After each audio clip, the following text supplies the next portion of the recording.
Boa noite, pessoal, tudo bem? Vou esperar o pessoal entrar aqui, tá meio embaçado, né? Pressão minha.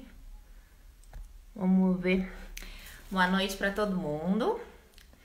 Tá meio embaçada minha câmera, eu não tô entendendo, mas tudo bem. Vamos lá falar. Eu vou fixar um assunto aqui. Hoje a gente vai falar então sobre amamentação, tá? Eu vou falar sobre os principais... Na verdade, a gente falou sobre os 5 passos para garantir o sucesso da amamentação. Mas eu vou esperar um pouquinho o pessoal entrar. Eu atrasei um minutinho aí que eu tava terminando de malhar. Preferi terminar o exercício antes de vir aqui conversar com vocês. Mas hoje a gente vai falar sobre um tema que eu acredito que seja uma das maiores dores das mães. Vou esperar o pessoal entrar. Boa noite, todo mundo que tá entrando aí. É um tema bastante difícil de se tratar, porque quando a gente fala um pouco de amamentação, existe muito preconceito das mães que não conseguem amamentar, no sentido de que elas acham que isso é sempre um julgamento. E eu já queria de antemão falar pra vocês que se você não amamentou seu filho... Oi, Dai, tudo bem? Se você não amamentou seu filho, se por um acaso não deu certo pra você, tá tudo bem, a gente tá aqui pra acolher. Então, de antemão, eu já digo que essa aula não é julgamento. Então, o Dr. Rafael Gomes tá me assistindo. Boa noite, pessoal. Não é um julgamento, tá bom? Isso aqui é para trazer informação para vocês. Eu acho extremamente importante a gente falar sobre esse tema. Eu acho fundamental a gente conversar sobre a amamentação. E a ideia aqui não é falar sobre os benefícios da amamentação. Já também vou adiantar, porque eu tenho certeza que todos vocês aqui sabem sobre os benefícios da amamentação. E seria um pouco repetitivo eu ficar falando para vocês do quão faz bem amamentar, para a mãe e para a criança. Não existe malefício nenhum em amamentar. Então, não vamos nos ater a isso. A gente vai falar sobre os perrengues, igual eu falei pra vocês nos stories. A gente vai falar hoje sobre as dificuldades. A gente vai falar sobre como enfrentar essas dificuldades e como você que tá aí do outro lado, se você tá grávida ou se você tá passando por esse período de dificuldade, como você pode melhorar a sua amamentação, pode resolver alguns probleminhas que são pertinentes da amamentação. Então, vamos começar? Boa noite a todos, para quem não me conhece, acho que todo mundo que tá aqui me conhece. Eu sou a doutora Marina Giatti, eu sou pediatra aqui do Criança Sem Crise e a gente tá num mês que a gente chamou de mês da maternidade sem crise, em que eu tô fazendo uma série de lives para tentar facilitar a maternidade de vocês. Então a gente já teve live sobre rotina, a gente já teve live sobre... baby blues e depressão pós-parto, a gente teve live sobre sono, a gente teve live sobre transformação de ser mãe, foi uma live muito legal. Essas lives estão salvas no IGTV e algumas já estão até no YouTube. Então, e essa live a gente vai falar sobre amamentação. A gente teve live também sobre pré-natal com a doutora Débora, a de depressão foi com o Dr. Rafael Gomes, psiquiatra que tá aqui com a gente. E hoje a gente vai falar então sobre amamentação e já fazendo um convite para vocês, semana que vem, no dia 7/7, na quinta-feira, a gente vai ter a nossa super aula, que é um resumão de tudo que eu falei para vocês aqui, que a gente vai falar sobre a chegada do bebê e eu vou dar várias dicas para tentar facilitar a maternidade de vocês. Então, se você tá aqui assistindo a live e ainda não se inscreveu, a hora que você sair daqui, você vai lá no link da bio, tem um link lá pra você se inscrever, é gratuito, 100% online. Eu só preciso de inscrição porque a gente vai fazer lá no YouTube. Como vocês sabem, as lives do Instagram, elas duram apenas 1 hora, então eu falo pra caramba, como vocês já me conhecem, e essa live provavelmente vai durar um pouquinho mais, então a gente vai fazer lá no YouTube. E no final dessa aula, a gente vai abrir a inscrição pro curso Os 100 Primeiros Dias do Bebê, e pra quem estiver presente nessa aula, pra quem fizer a inscrição, vai ter um super desconto que vai valer só até a noite da live. Então, se você não puder assistir logo naquele momento, você assiste logo depois que vai ter um super desconto para quem estiver presente. Então, vamos começar? Bom, o título da nossa live era Os 5 Passos para o Sucesso da Amamentação. Mas eu tava pensando, tava aqui escrevendo, rabiscando no meu papel e eu resolvi mudar o título, então o título não é mais esse. O título, na verdade, é Os 5 Passos pra gente superar os fracassos da amamentação. Já vamos chegar lá. Então, é muito fácil eu falar que a amamentação vai dar certo, que é tudo lindo, maravilhoso. A ideia aqui não é romantizar a amamentação. Por quê? Porque a gente sabe que a amamentação é um dos maiores desafios que a mãe passa durante o puerpério. E eu não tô falando isso da boca pra fora só porque é uma aula de amamentação. Eu tenho certeza que se você tá aqui me escutando é ou porque você tá com dificuldade ou porque você já passou por isso, ou porque você tá com medo de ter dificuldade. Então, é infrequente uma mãe que não tem algum tipo de dificuldade durante a amamentação. Então, o mais comum é ter dificuldade. Então, eu tô aqui para tentar amenizar isso para vocês.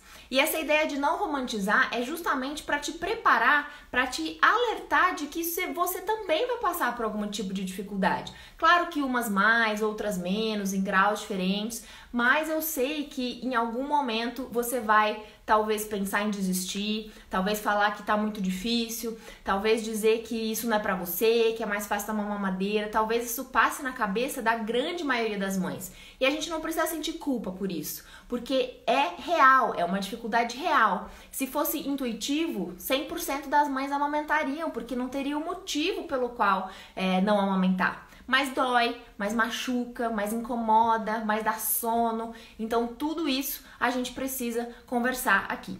Em relação às dúvidas, pessoal, eu vou tentar tirar aí durante a live, mas se eu não conseguir, no finalzinho eu vou deixar uns minutinhos pra gente tirar as dúvidas de vocês. Então, eu vou me ater aos 5 pontos, aos 5 passos do sucesso, mas na verdade, os passos do sucesso requerem que vocês passem por fracassos, entre aspas, passem por desafios, e é desses desafios que eu vou falar com você hoje. Sobre o primeiro desafio. O primeiro desafio, que eu acho que é o mais importante, que eu vejo diariamente no consultório, que eu vejo com as mães, amigas, colegas que estão grávidas, é a vontade de amamentar. Então, eu imagino que se você tá aqui me escutando numa quinta-feira à noite, você tem desejo de amamentar, ou você tá estudando sobre isso, você quer amamentar. Se você é essa pessoa, coloque aqui um eu, faça uma carinha aí, me dá um feedback pra ver se vocês estão na mesma vibe que eu. Então, eu acho que é o primeiro sucesso, a primeira forma de garantir sucesso na amamentação é querer amamentar. E por que eu falo isso? Porque muitas vezes a gente fala assim, o pediatra não incentiva a amamentação, o obstetra não incentiva a amamentação, e tem um delayzinho, obrigada, gente. O obstetra não incentiva a amamentação, a rede de apoio não incentiva a amamentação. É claro que esses profissionais são fundamentais. É claro que sem uma rede de apoio você talvez não consiga amamentar sozinha. Mas se a mãe não quer amamentar, não há ninguém que vá fazer ela amamentar. E por que eu falo isso? No consultório é muito nítido isso pra mim. A grande maioria das mães que chegam no meu consultório chegam também pela pediatria integrativa, sabe o quanto eu valorizo a amamentação e já tem essa ideia da minha posição. Mas algumas mães certamente não têm essa mesma ideia do que eu e elas já chegam no meu consultório desmamadas. As crianças já chegam tomando fórmula. Então, independente do pediatra, do profissional que tá ali, a primeira pessoa que tem que querer amamentar é você, mãe, que tá aí me assistindo. Então, se você tá aqui assistindo, já te dou os parabéns de antemão, porque isso é a primeira coisa. Por quê? Quando você quer muito, primeiro que você se informa, você estuda, você vai atrás de informação de qualidade. E segundo, que você se fortalece. Você se fortalece, porque da primeira dificuldade que você tiver na amamentação, você vai pensar em tudo que você estudou, em todos os benefícios que você sabe que a amamentação tem para você e para o seu bebê. Você vai pensar nisso, isso vai ser mais forte do que você. Então, o primeiro passo para o sucesso na amamentação é a vontade de amamentar. Porque as mães que estão um pouco indecisas, as mães que têm aquela ideia de eu não sei se meu leite é fraco, se meu leite é bom, será que não é melhor dar mamadeira? Será que ele não vai dormir melhor à noite? Se você já está pensando nisso, talvez a sua vontade de amamentar não seja tão grande assim. E sinto lhe dizer que a vontade tem que ser grande. Para a maioria das mães, essa vontade tem que ser muito grande. Porque se a vontade não é grande, na primeira dificuldade você vai desistir. E não tem problema nenhum com isso. Tudo bem você dar fórmula. A fórmula veio para salvar muitas vidas. A fórmula veio para ajudar muitas mães que não podem amamentar. Tá tudo bem, ninguém tá aqui para te julgar. Mas se você quer ter um sucesso na amamentação, você tem que querer. Você tem que querer de verdade. Então, para mim, esse é de longe o primeiro passo. E aí essa vontade, eu vou olhar um pouquinho para baixo, que eu fiz várias anotações para vocês. Essa vontade, ela vai transcender os palpites. Então, a primeira coisa que você vai olhar pra quem tá te dando um palpite do tipo, seu leite é fraco, seu bebê tá chupetando seu peito, é você ignorar ou, enfim, fazer aquela cara de arranque, eu falo pra vocês fazerem pro pediatra de vez em quando, né?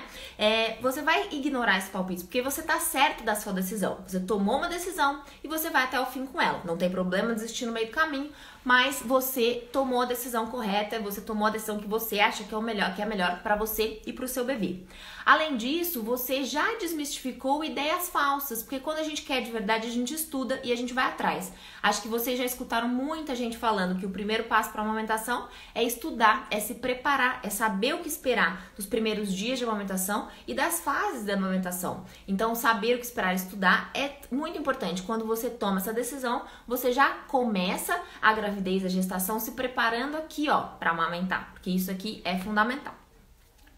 Segundo, tem a quebra de ideias falsas, né? Em relação ao peito pequeno, meu peito é murcho, meu peito não encheu. Já começa lá na gestação, quando não sai o colostro durante a gestação. E aí as mães perguntam, nossa, mas será que eu vou ter leite se eu não tenho colostro? E a gente sabe que isso não tem relação. Então, se durante a sua gestação você teve colostro, tudo bem, tá normal. Se você não teve saída de colostro, também tá tudo bem. Isso não quer dizer que você vai ter mais leite ou menos leite. Isso é simplesmente um sinal fisiológico de que tá tudo bem com você. E não tem problema se não tiver colostro durante a gestação. Então a gente já começa a quebrar alguns mitos aí. Em relação à rede de apoio, a gente já começa a preparar a nossa rede de apoio para a amamentação durante a gestação. Por isso já é importante, a Nath Crispim tá aí, gente, uma pediatra super querida também, gastropediatra, para quem tiver dúvidas. Quando a gente começa a preparar quando a gente começa a pensar em engravidar, a preparar o nosso corpo para engravidar, ou quando a gente já tá grávida, fazendo pré-natal, a gente já precisa construir essa rede de apoio. E essa rede de apoio vai contar com você, a primeira pessoa e a mais importante, o seu obstetra, que vai te orientar em relação ao preparo das mamas, que a gente sabe que hoje em dia você não precisa se preparar, não precisa passar bucha, não precisa tomar sol, não precisa passar creme, você até pode passar hidratante na sua pele, mas nunca no mamilo ou na areola.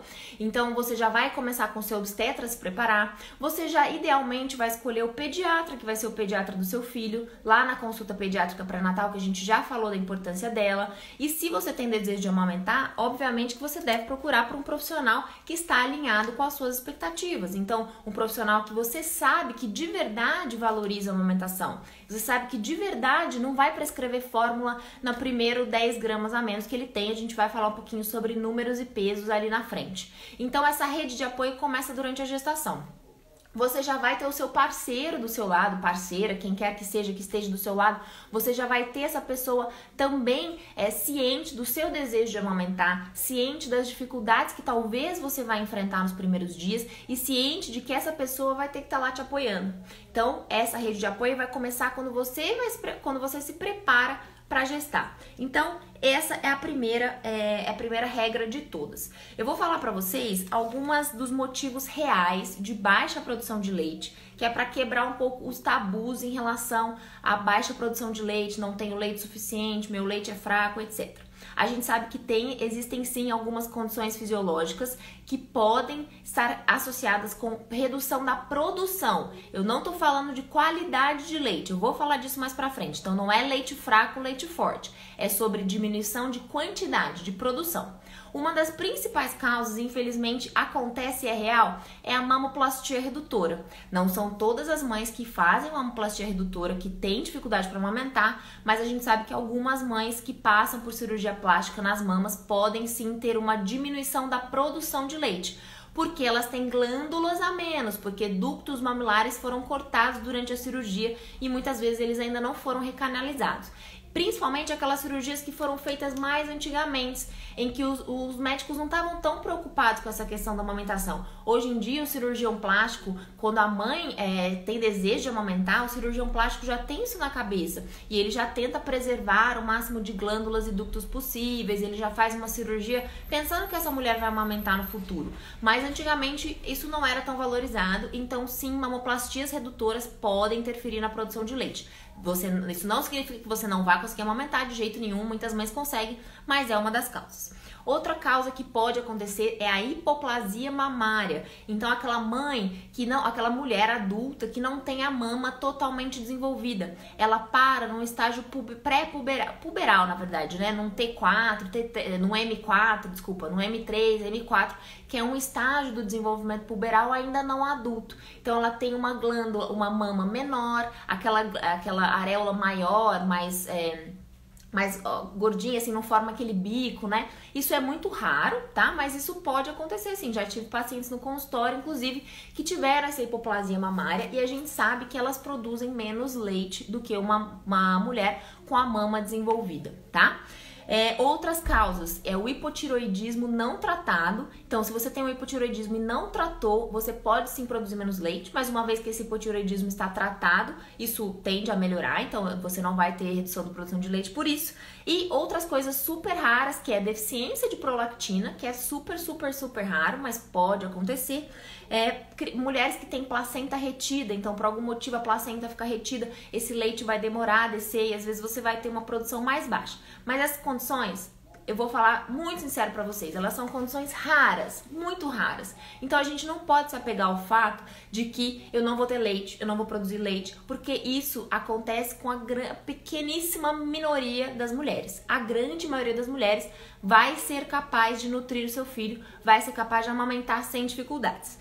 Então, quebrando esses tabus, a gente vai para as outras causas que podem interferir, mas que normalmente não interferem, que é uma das coisas que as mães falam, que acham que vão ter dificuldade, que é prótese de mama, tá? Então, silicone não atrapalha na amamentação. Pode ser, algumas mães podem ficar com a mama um pouco mais rígida, um pouco mais dura, com um pouco mais de dificuldade de ordenha, mas o silicone dependendo da técnica cirúrgica, né, na grande maioria das vezes não vai interferir na amamentação, é totalmente possível.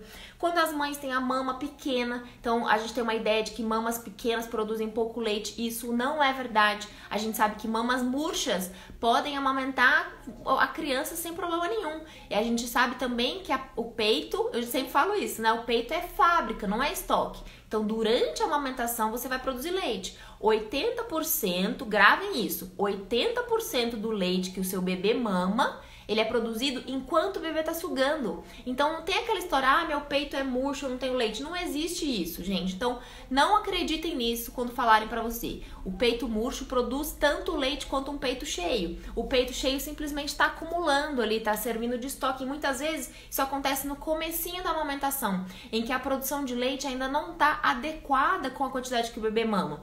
Por isso que no começo vaza leite, o peito fica inchado, o peito fica duro, porque o seu organismo ainda não se acostumou com a quantidade de leite que o seu filho mama. Então é esperado que ele vaze um pouco, que ele fique inchado, mas conforme o seu organismo vai aprendendo a quantidade que o seu bebê mama, esse peito vai ficando mais murcho mesmo, ele vai ficando menor, ele não vaza tanto, porque você vai produzir a quantidade de leite que o seu filho for mamar, certo?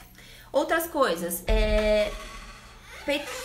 Gente, tem gente que amamenta com um peito só. Tem gente que fez, por algum motivo, ressecção da mama, teve câncer, teve algum problema e amamenta com um peito só. Isso é totalmente possível. Outras mães têm mamilos assimétricos, bicos assimétricos e aí a criança acaba preferindo um dos lados. Então, essa história também é mentira. É totalmente possível amamentar tendo uma mama só. É totalmente possível e seu peito vai produzir mais leite para compensar a falta da outra mama. Então, esses são mitos que a gente precisa quebrar. São condições que, essas últimas que eu falei, na grande maioria das vezes não interferem na amamentação. Então, esse é o primeiro passo. O primeiro passo para o sucesso da amamentação é você querer, é você ter vontade, desejo de amamentar e saber que você vai enfrentar algumas dificuldades e que essas dificuldades são passíveis de serem tratadas, melhoradas e que é uma fase. Muita mãe fala, nossa, eu sofri tanto na amamentação, eu tava até no último plantão, eu tava terça-feira com 2 médicas lá na UTI e as 2 estavam me contando a experiência delas na amamentação. E elas estavam contando que, uma delas estava falando que ela realmente teve muita dificuldade no começo, que ela sentia muita dor, que toda vez que a bebê chorava, ela chorava junto, porque já sabia que o bebê tava com fome, que ela ia ter que colocar aquela criança no peito. e ela já sentia aquela dor antes do bebê colocar a boca no seio. Então, muitas mães passam por essas dificuldades, gente. Vocês não estão sozinhas. Mas ela olha pra trás e fala, ah, foi uma fase, depois disso melhorou, eu consegui amamentar e ficou tudo bem. Então, é claro que no momento de sofrimento a gente não pensa que no futuro vai melhorar, mas a gente tem que entender que é uma fase e que a gente sim pode fazer algumas coisas pra amenizar, mas que vai passar, vai melhorar e na grande maioria das vezes é totalmente possível amamentar. A gente sempre tem que lembrar da natureza, né? A natureza é sábia. Deus não fez as mamas das mulheres diferentes porque uma pode amamentar, outra não. Todas podem amamentar, independente do tamanho, do formato do seu bico, do seu peito, se é grande, se é pequeno, todas vocês são capazes de nutrir os filhos de vocês. Então a gente só precisa de um pouquinho de informação. Então a primeira dica de todas e regra é querer amamentar. A segunda dica, então é um pouquinho de, vou falar em relação às primeiras dificuldades, que está relacionado a fissuras mamárias e a dor ao amamentar. Ingerir quantidade de água, sim, a Larissa perguntou assim, ingerir uma quantidade menor de água pode reduzir a quantidade de leite produzido. Sim, uma das coisas fundamentais que vocês têm que fazer durante a amamentação é beber água. A gente vai falar sobre isso, tá bom? Então agora a gente vai falar um pouquinho sobre essas primeiras dificuldades enfrentadas, que são as fissuras e a dor para amamentar. O que dá para fazer para fissura? Bom, por que a gente tem fissura, né? O nosso bico do peito, o bico do seio, ele não está totalmente preparado assim que o bebê nasce para receber movimentos repetidos ali de sucção. Então, e o bebê ainda não sabe mamar exatamente. Isso é um processo, ele vai aprender a sugar. É claro que ele já nasce com reflexo de sucção, então a gente coloca o dedinho na boca do bebê, ele naturalmente já vai começar a sugar, mas demora um pouquinho de tempo para ele adaptar o bico do peito da mãe com a boquinha do bebê, a areola e a boquinha do bebê. Então esse tempo normalmente é o tempo que leva para a mãe, o peito se acostumar, entre aspas, ao bebê sugando. Então é muito frequente que a gente tenha fissuras mamárias. Provavelmente essa fissura, essa rachadura foi porque a pega não estava correta. Mas isso não significa que você já não ajustou a pega. Então, às vezes, você já ajustou a pega e ainda tem ali aquela fissura porque o seu peito estava sensível e ainda não preparado para aquela sucção tão frequente do bebê. E o que a gente pode fazer com essas fissuras? Bom, primeiro eu vou falar do o que funciona, o que a gente sabe que funciona. Primeiro de tudo, então, é corrigir a pega, né? Corrigir a técnica de amamentação. Porque quando a gente corrige a pega, o bebê não fica mordendo o bico do peito, ele não fica pegando só o bico, então ele vai abocanhar a areola toda ou parte dela, dependendo do tamanho da sua areola. Então essa questão de sempre abocanhar a areola inteira muitas vezes não é verdade, porque a mãe tem uma areola grande, depende do tamanho da mama da mãe, e o bebê às vezes não é capaz de abocanhar tudo. Então abocanhar a maior parte da areola, lábio de cima invertido, lábio de baixo invertido, então você tem que ver a boquinha do bebê nesse formato assim, ó, tá? Além disso, a gente tem que observar a bochechinha do bebê. Então, enquanto o bebê mama, ele não pode fazer isso aqui, boca de peixinho. Isso tá errado, ele tá engolindo o ar, não tá vedando esse peito. Então, a boca do bebê tem que estar assim, ó, redondinha, tá? Então, boca redondinha, bochecha redondinha, lábio pra cima, lábio pra baixo, abre o bocão e aí você vai posicionar o seu peito dentro da boca do bebê. Sempre tem que ter esse posicionamento, fica muito mais fácil do bebê fazer a pega correta quando você posiciona o seu peito na boca do bebê. Lembrando que ele não mama o bico. Então, as mães que têm bicos planos invertidos, elas têm apenas que fazer uma prega do peito. Então, elas vão fazer uma prega do peito e vão colocar na boca do bebê. Então, a amamentação está muito mais relacionada com a elasticidade da areola e do bico do que com o formato do bico em si. Na maioria das vezes, esses bicos vão ser formados durante o processo de amamentação. Então, o bico plano, o bico invertido, ele não atrapalha. É mais desafiador, certamente é mais desafiador, mas é totalmente possível. Aqui, ó, a Lu falou que foram 3 meses de dor, fissuras e mastites, mas passa uma fase. E o RN de 2 meses, pode usar bico de silicone. Eu já vou falar, Camis, do bico de silicone, tá? Então, o mais importante é você ter uma areola e um bico maleável. E como é que a gente faz isso? Muitas vezes a gente tem que ordenhar. Então, se você tá com aquele peito cheio, duro, você passa a mão no seu mamilo, passa a mão na sua areola, tá dura, o bebê tem dificuldade de pegar. Por quê? Porque o que ele faz? O bebê, ele tá com a boca vertida, né? Ele vai a pontinha da língua vai ficar na base ali do bico do peito. Isso eu aprendi com a Flávia Puccini, que ela tem um modelo super legal. Ela é uma fonoaudióloga, para quem não segue, depois segue lá. Ela tem um modelo de bebê virtual em que ela fala do mecanismo de amamentação. Então, a pontinha da língua, ela vai ficar fixa, ela vai ficar presa perto ali do bico do peito. O que vai fazer o movimento é a parte média da língua e o bebê vai vedar a boquinha no peito e ele vai fazer uma pressão negativa. Então, na verdade, o que extrai o leite é a pressão que o bebê faz mais o movimentinho da língua para puxar esse leite para dentro. Então, o bebê, ele não abocanha, ele não faz uma ordenha manual, ele faz uma pressão na boca. Por isso que você não precisa ter um bicão enorme para a amamentação ter sucesso. Você só precisa ter uma vedação da boquinha do bebê adequada. É por isso que a amamentação que faz muito barulho, quando você mama faz muito barulho, provavelmente tá errada, porque tá entrando muito ar. Então, lembrem-se sempre que o bebê, ele não extrai da forma que a gente ordenha. Ele não faz isso aqui e tira o leite. Ele faz uma pressão negativa. Ele faz uma sucção com o movimentinho da boca. Então, qualquer bico é capaz de amamentar. Então, em relação às fissuras, o que tem? Primeiro é corrigir a pega, já falamos um pouquinho sobre ela.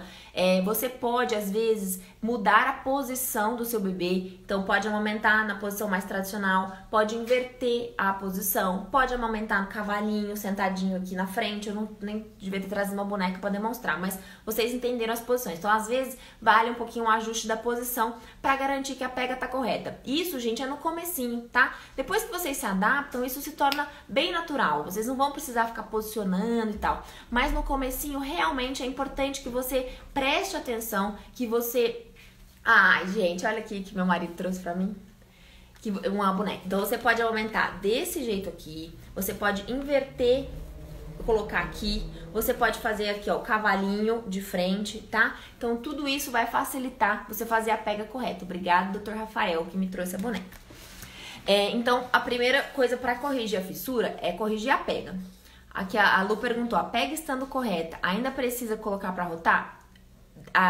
Se depende, se o bebê engole muito ar, talvez a pega não esteja correta. Se o bebê regurgita muito, sim, você precisa colocar para rotar. Se o bebê não regurgita muito, ou é aquela mamada durante a noite, durante a madrugada em que o bebê já dormiu no peito, você não precisa colocar para rotar necessariamente. Você pode colocar ele direto do peito pra dormir, sem problema nenhum, tá bom? Se ele regurgitar muito, aí é bom sempre colocar um pouquinho pra rotar, principalmente na fase aí do refluxo mais importante. Mas se não, não precisa. O que mais que melhora a fissura? Então, às vezes, o que acontece? Você corrigiu a pega já tá adequada, só que ainda tem uma fissura. Então, vai demorar um tempinho para você cicatrizar. Se o bebê tá pegando direito, essa fissura não vai aumentar, mas ela demora um tiquinho para cicatrizar. Então, a gente vai trabalhar já nessa cicatrização. Agora, se a pega não tá correta, essa fissura vai ficar se refazendo. Tem mãe, gente, que o bico do peito quase sai pra fora. Então, quase tira o bico do peito da mulher, porque teve dificuldade de pega e não corrigiu a tempo. Então, dá até dó, porque isso deve doer demais. Eu não tive essa experiência ainda, mas as mães relatam que dói demais. Então, é importante que a gente corrija a pega antes. Corrigindo a pega, como é que a gente trata essas fissuras? Alternativas, passar o leite do peito, tá? Deixar secar, então é sempre importante deixar a região muito sequinha, porque a umidade vai predispor a infecção de fungo. É a mesma coisa para assadura, é a mesma coisa para brutuejo do pescoço. Quanto mais sequinho tiver, melhor vai cicatrizar. Então, passar o leite do peito, deixar secar antes de botar o sutiã. Então, nunca colocar o sutiã com o peito ainda molhado. Então, primeira dica é o leite. Segunda dica, o sol. O sol ajuda sim na cicatrização. Não tá recomendado tomar sol profilático, tá? Não tá recomendado tomar sol para preparar a mama, mas a gente sabe que o sol acelera o processo de cicatrização. Então, se você tá com rachadura no peito, vai tomar um pouquinho de sol se você conseguir. Outra coisa que muitas mães falam que ajuda, fica sem sutiã em casa. Então, se você tá em casa, não tem visita, não tem ninguém em casa, tá lá você, seu bebê, seu marido, fica um pouco sem sutiã, deixa arejar esse peito para melhorar a cicatrização. Uma estratégia muito bacana que muitas consultoras de amamentação já têm esse recurso, inclusive levam na sua casa, são a aplicação de laser, tá? O laser, ele acelera esse processo de cicatrização. É claro que a gente tem que lembrar de corrigir a pega, porque senão vai refazer essa fissura, mas o laser é uma alternativa muito legal de ser utilizada, principalmente nesses primeiros dias. E várias consultoras de amamentação vão levar o laser até a sua casa. Então, para quem tem acesso a uma consultora de amamentação, é uma estratégia bem bacana. Perguntaram aqui sobre a concha, já vou falar sobre ela, então vamos lá. Existem 2 tipos de concha. No final das contas, você não deve utilizar nenhuma, mas vamos conversar sobre isso. A concha rígida, que antigamente era orientada a utilizar durante a gestação para preparo do bico. Era uma concha dura e ela tem uma bolinha assim no meio e você coloca entre o sutiã e o peito para formar o bico. A gente sabe que isso não só não forma o bico, como machuca o peito e a mulher fica incomodada, apertada, então não tem necessidade nenhuma de usar a concha rígida para preparo do bico. E existe a concha flexível, que tem a promessa de ajudar na cicatrização, porque daí ela não deixa o sutiã em contato com a fissura do mamilo e guarda o leite ali que às vezes vaza do peito. Mas o que a gente sabe? A gente sabe que essas conchas, elas infelizmente atrapalham na cicatrização. Por quê? Porque elas abafam o lugar da fissura. Ao invés de deixar o lugar arejado, que é o que faz cicatrizar mais rápido, a concha é um plástico, é um silicone, né? Ela abafa, deixa a região úmida e piora a cicatrização. Então a concha, gente, não deve ser utilizada. Realmente não tem motivo para usar a concha. E aquela questão de formar o bico também não adianta, porque aperta, machuca e tem mães até que falam que melhorou, mas existem outras formas melhores, tá? Então a concha realmente não é indicada. Por isso, e uma coisa que acontece muito em mães que usam a concha é a cândida mamária. Então muitas mães têm cândida no peito porque fica com aquela região abafada, fica com aquela região úmida e o fungo adora lugares quentinhos, escuros e úmidos. Então, concha não é um item nem de enxoval e você não deve usar depois. Bico de silicone. Bico de silicone. O bico de silicone ajuda sim algumas mães, já ajudou, mas eu indico que você use com uma supervisão. Então, ou com pediatra ou com uma consultora de amamentação, porque ele deve ser o último recurso. Você tentou de tudo, tentou laser, tentou reposicionar, tentou manobra, a consultora te ajudou, a pediatra te ajudou, o banco de leite te ajudou, nada resolveu? A gente até pode tentar usar o bico de silicone, mas a gente sabe que o bico de silicone pode causar confusão de bicos. Então, o bebê pode alterar o padrão de sucção, porque ele vai sugar num bico de plástico, que é mais fácil do que o bico do peito. E o bico de silicone não ajuda a formar o bico.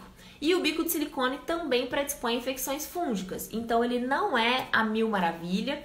Algumas mulheres foram salvas pelo bico de silicone, mas as indicações são muito individualizadas. E normalmente fazer todas essas coisas que eu falei para vocês antes é mais efetivo do que usar o bico de silicone. Então o bico de silicone, muitas vezes as mães usam para proteger o mamilo machucado, né? Então você tá com uma fissura, tá com muita dor, aí você coloca o bico de silicone para tentar amenizar. Só que daí o bebê muda o seu padrão de sucção, quando ele volta pro seu peito sem bico de silicone, ele pode machucar ainda mais e às vezes você não deixa essa fissura cicatrizar, porque o bico de silicone também é um plástico que fica ali abafando o bico do seu peito e atrasa a cicatrização.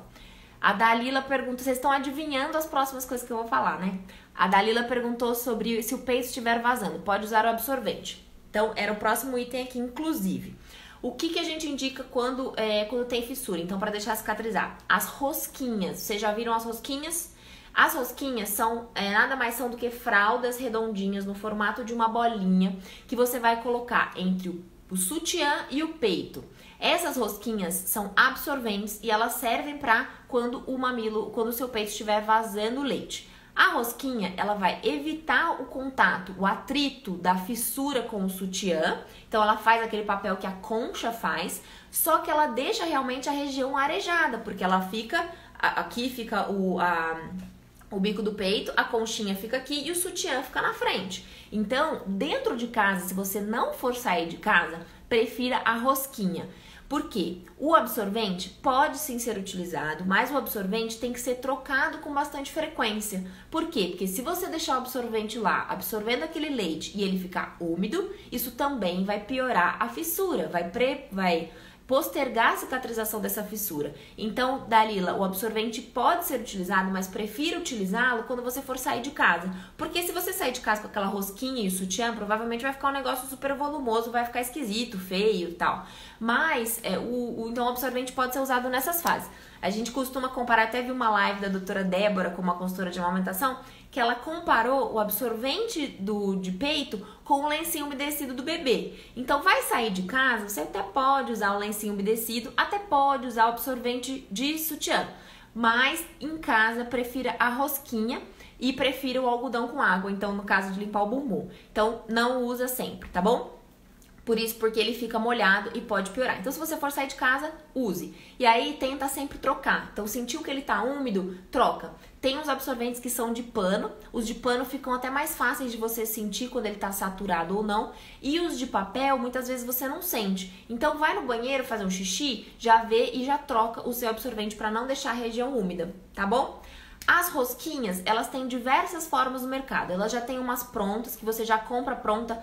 É uma fraldinha, aquelas fraldinhas Kramer, sabe? Redondinha assim no meio, ela tem uma capinha. Ou você pode fazer na sua casa com uma fralda dessas daí que eu falei. Você corta ela em 4, dobra num triângulo, enrola e faz uma rosquinha. Vira ela um redondinho assim. Outra dica legal é você pegar uma meia pode até ser usada, lavadinha, limpinha, né? Você corta o fundinho da meia e vai enrolando para formar uma rosquinha redondinha. Fica até num formato mais fácil aí. E você pode utilizar a rosquinha, então, para cicatrização. Outra coisa que pode ser utilizada, então, para fissura, são as placas de hidrogel. Não sei se vocês conhecem, mas existia uma marca antiga que chamava Mamari.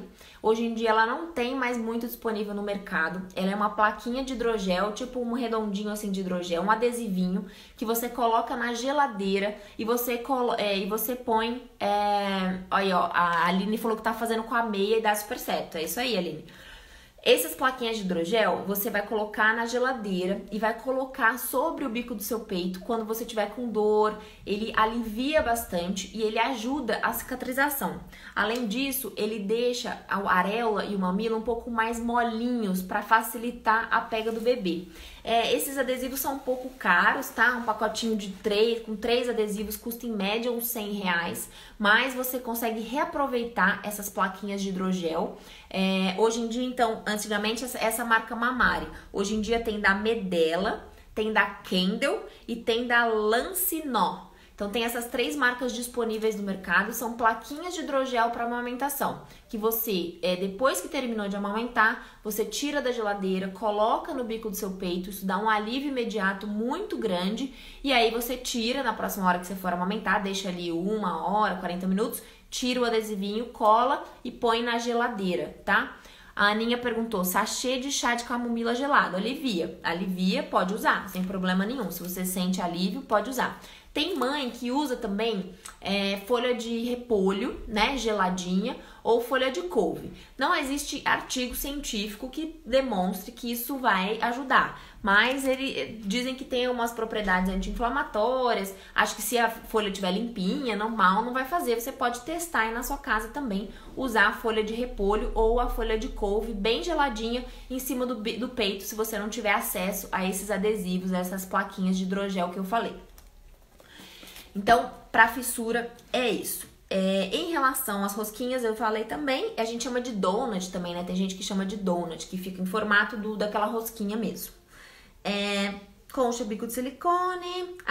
Em relação aos bicos, né? Aos tipos do bico do peito. Então, muita gente vai falar, eu tenho o bico plano, eu tenho o bico invertido, eu tenho muita dificuldade.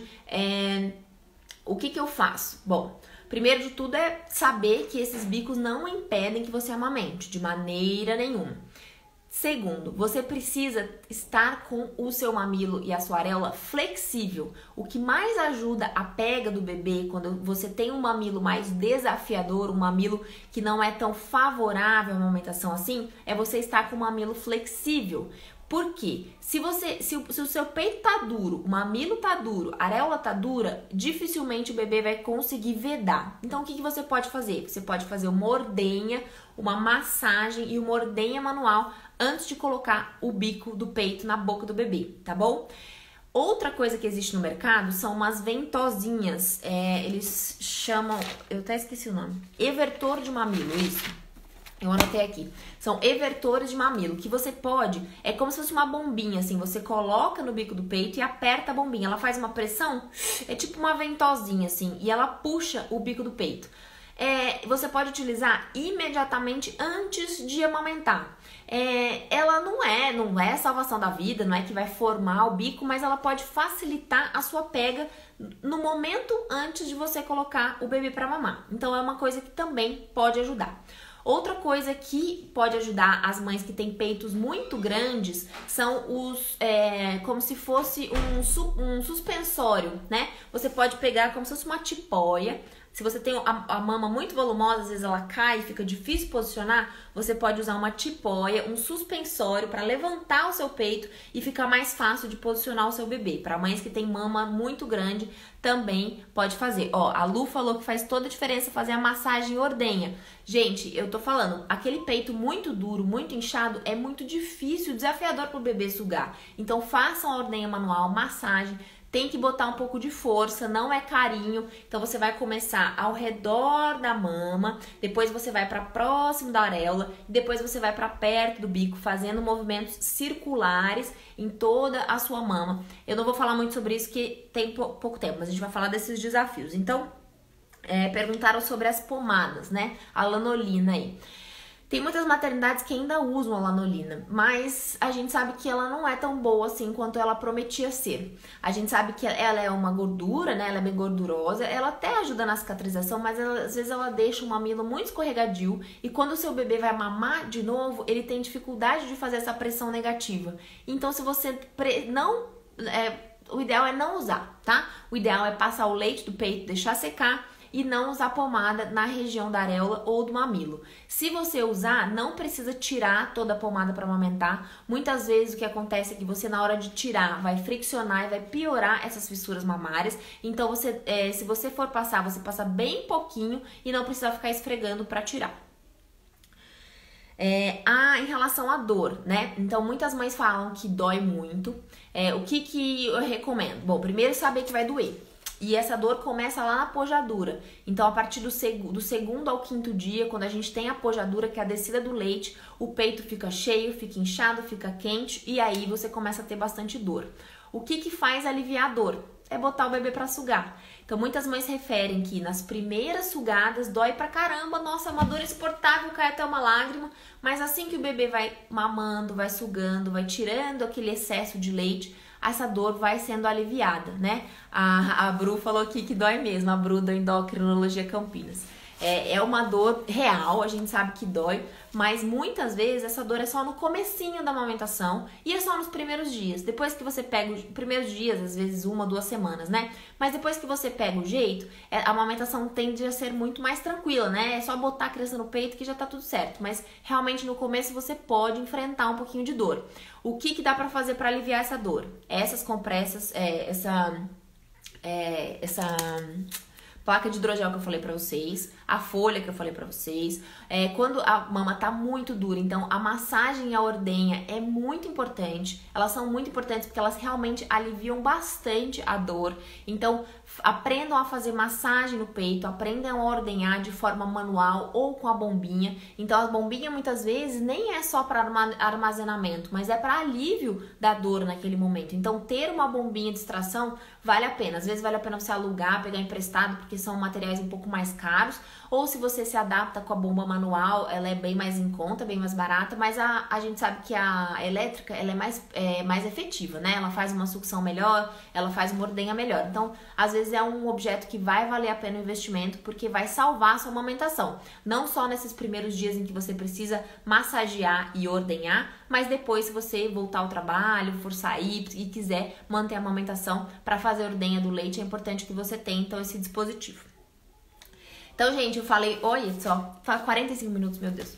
Esse é o segundo passo, então, é enfrentar a fissura e a dor mamária. É uma fase, vai passar, e esse é o segundo passo para o sucesso da amamentação. O terceiro passo, eu vou acelerar um pouquinho, senão não vou falar tudo. O terceiro passo é superar a ideia de que você tem pouco leite ou de que o seu leite é fraco.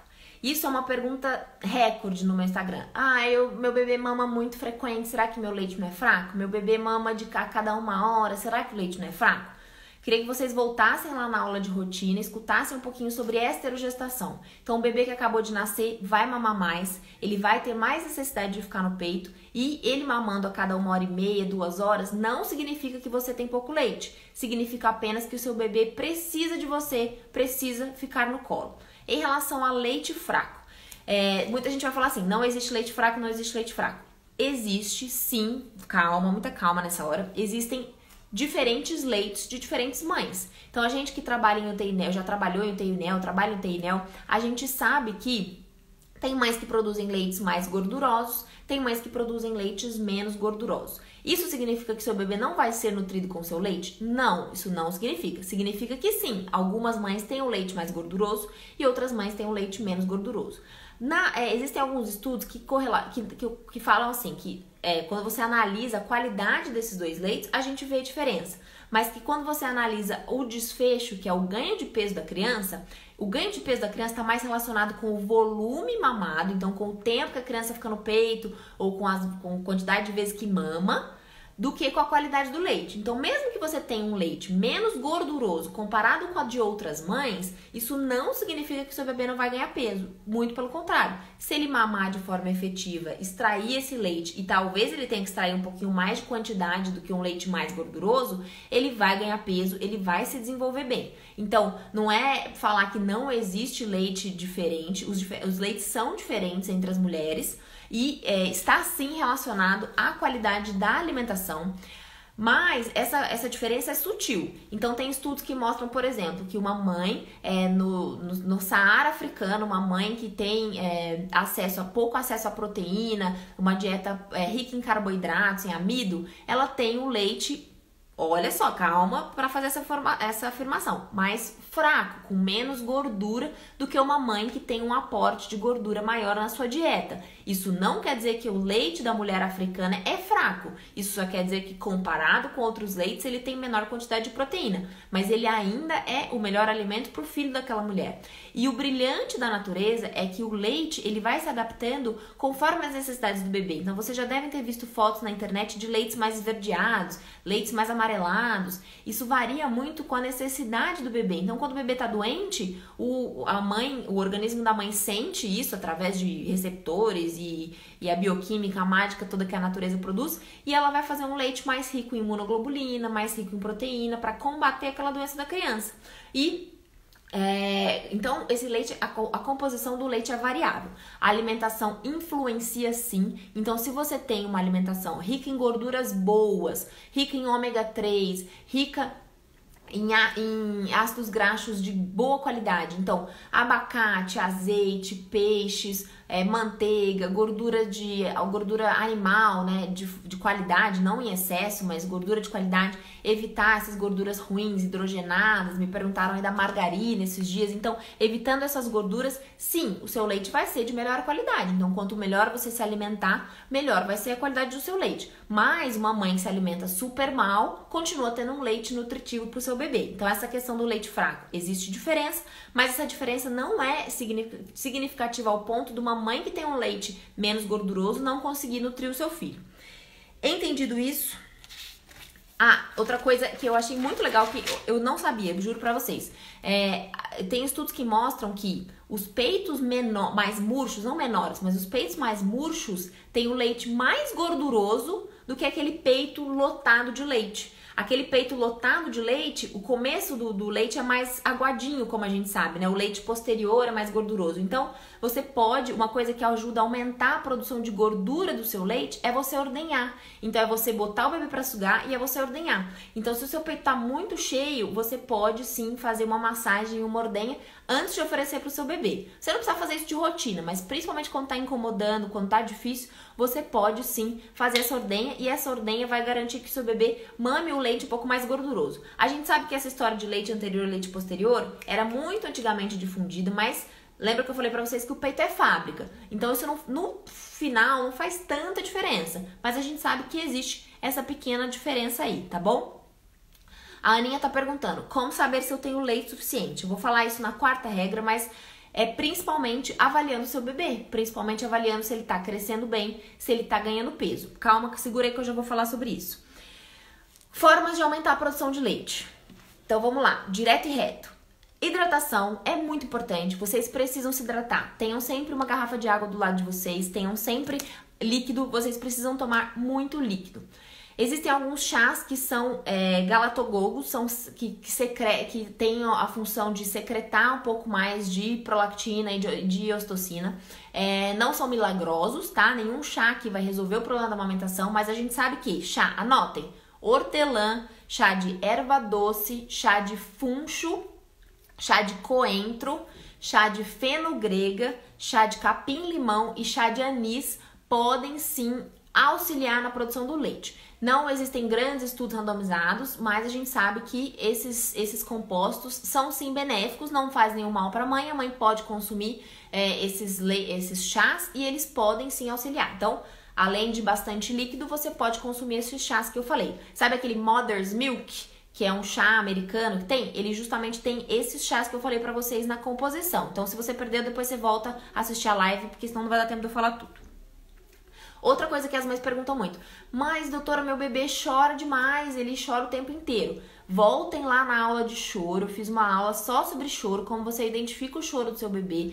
Nem todo choro é fome, então não é porque o seu bebê chora demais que ele tá com fome. A gente precisa avaliar as outras coisas, a gente precisa avaliar o peso, o desenvolvimento, o crescimento e interpretar esse choro com mais amplitude. Então não é porque seu bebê chora demais que ele tá com fome que seu leite é insuficiente. Não pode pensar assim, porque senão a gente vai desmamar todo bebê que chora. A gente vai dar mamadeira para todo bebê que chora e essa não é a solução. Então volta lá na aula de choro, tenta identificar os tipos de choro e o que o seu bebê está querendo dizer com aquele choro. Então nem todo choro é fome, a gente não pode utilizar isso como desculpa para falar que a gente não tem leite suficiente. Então a regra número 3 é: não existe pouco leite, exceto naquelas situações que eu falei para vocês no começo, que são muito raras. Existe sim composições de leite diferentes, mas esses leites são suficientes para o seu bebê. E o seu corpo vai produzir um leite que é bom para o seu bebê naquela fase que ele está passando. A natureza é muito inteligente, nosso organismo é brilhantemente inteligente e ele faz isso por você. Então essa é a regra número 3 para você ter sucesso na amamentação. A regra número 4 vai ao encontro do que a Aninha falou. Como saber se eu tenho leite suficiente? Como saber se o bebê está saciado? Bom, se o bebê tá saciado, eu não ia falar sobre isso, mas o bebê saciado normalmente para de mamar, tá? O bebê que ainda não está saciado, então às vezes ele mamou um peito, ele tá ainda com fome, então ele tá abrindo a boquinha, ele ainda tá sugando, ele ainda tá fazendo um grunhidinho, ainda tá chorando, você deve oferecer o outro peito pro bebê. Ele vai estar satisfeito às vezes quando ele para de mamar, ou quando ele arrota, ou quando sai um pouquinho de leite aqui no canto da boca, ou quando às vezes ele regurgita, o bebê mamou, volta um tantinho de leite, porque já não cabe mais. Então esses são sinais de que o bebê tá satisfeito. Outro sinal é dormir. Então o bebê que mamou bem vai dormir bem depois. Então na maioria das vezes, principalmente os bebês pequenininhos, até os 3 meses, eles tendem a mamar e dormir. Então se o seu bebê tá dormindo de forma tranquila, tá com sono legal, muito provavelmente ele está satisfeito. A quarta regra, que eu acho super importante, é a gente não olhar números e não comparar uma criança com a outra. Por que eu falo isso? Porque vocês já viram aquela foto do bebê gordinho, do bebê magrinho? Vocês já devem ter visto aí nesses blogs de pediatria e da vida. Aqueles são bebês normais. Então, se a gente pega a curva de crescimento, já mostrei pra vocês em outras aulas, o bebê que tá no percentil 3 e o bebê que tá no percentil 95 são bebês normais. Então, o bebê que tá no percentil 3 vai ser mais magrinho e o bebê que tá no percentil 95 vai ser mais gordinho. E esses dois bebês são normais. Isso não quer dizer que o bebê mais magrinho precisa de fórmula para alcançar o bebê mais gordinho. Então, a gente precisa, primeiro, ter profissionais alinhados com isso.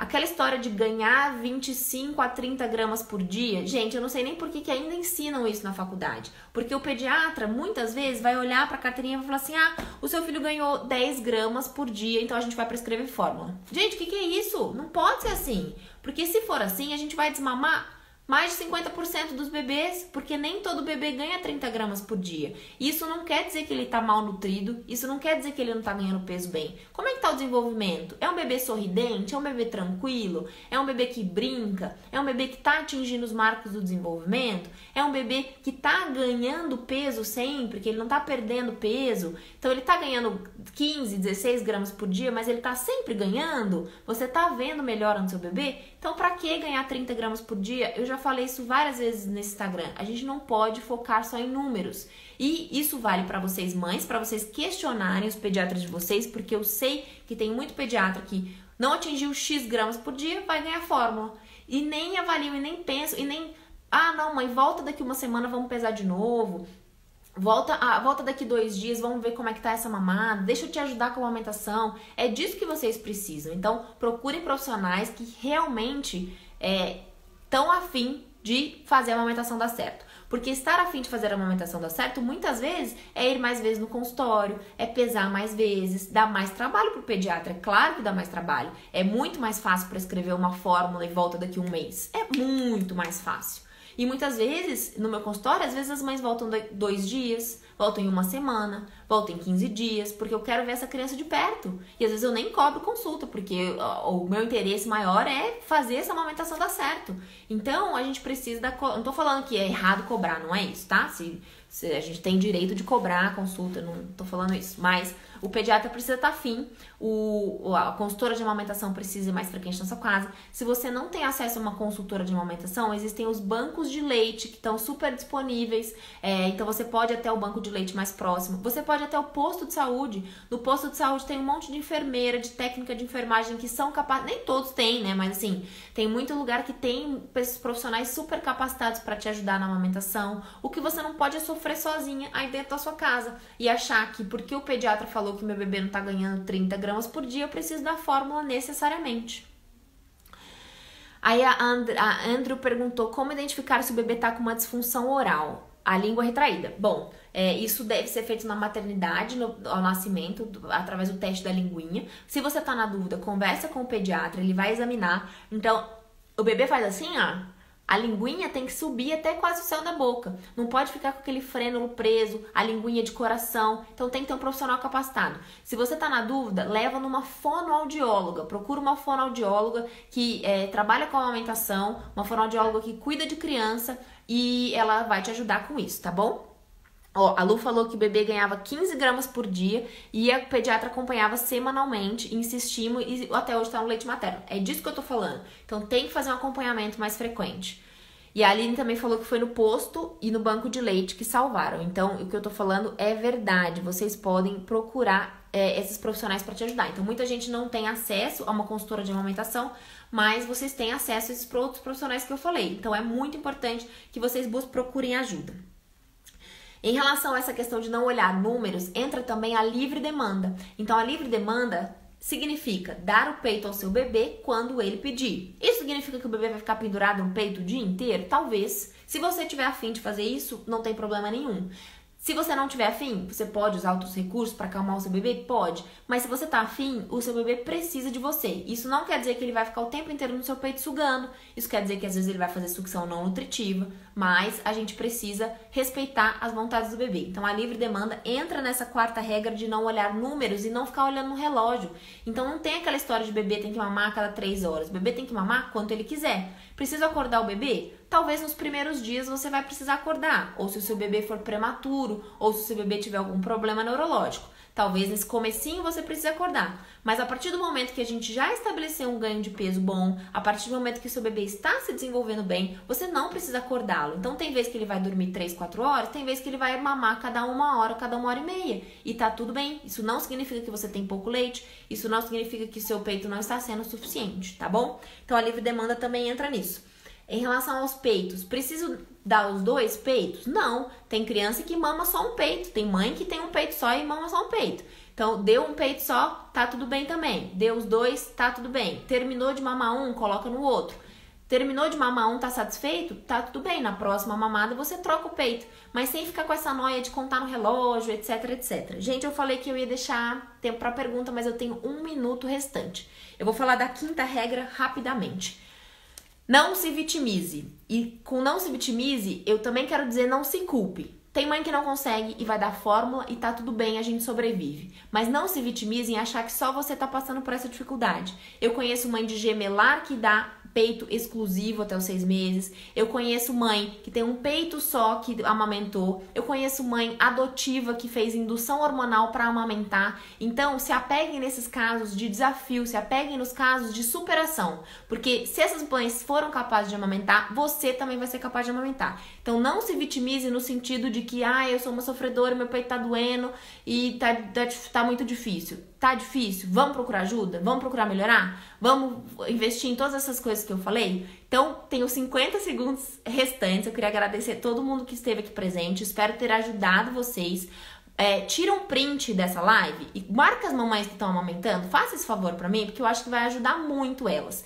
E eu queria convidar vocês para a semana que vem, dia 7/7, eu vou fazer um resumão de tudo isso que eu falei. Eu vou dar dicas para facilitar a maternidade de vocês, mas vocês precisam se inscrever. Então vai lá no link da bio terminando essa live e faça a inscrição.